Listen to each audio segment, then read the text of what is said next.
I don't know if people still have trouble with dough rising. I had a problem with it for years. It was like I'm still up to, I'm on like 5 cups of flour. I use almost 3 tablespoons of yeast.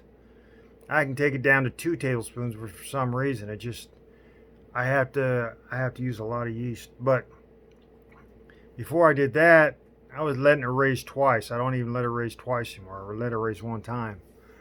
But the thing of it is, I think was it, when it was heating, it wouldn't hold the it wouldn't hold the shape. Once it rose, the heat shrunk it back down or something. It sank. And what I found out is wasn't using enough. I wasn't putting enough flour in it.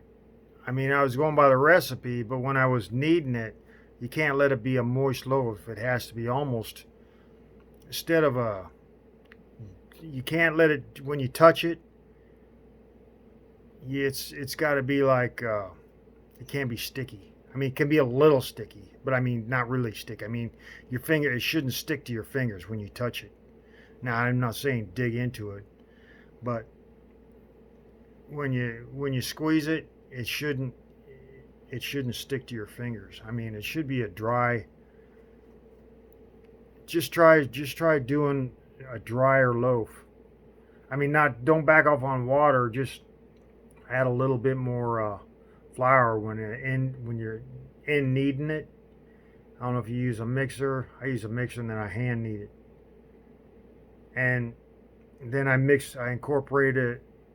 I incorporate it. I don't pull it out of the mixer until it doesn't stick to my fingers, and then I still need some more flour into it on the table. But I think that's, if you have a problem with it's too moist. Is the reason it's sacking back down. It's not. You can't hold a shape. It has to have a stiffness to it. So that's what you need, a stiffer dough. Your dough's too, whatever, I don't know, too weak. You need a stronger dough to start with. So that maybe that's a word you need to understand. Stiffer, tougher. It holds its shape. They all hold their shape, but then after a while, you'll understand when you start adding a little bit more flour, you'll realize that, oh, okay, that's what I needed.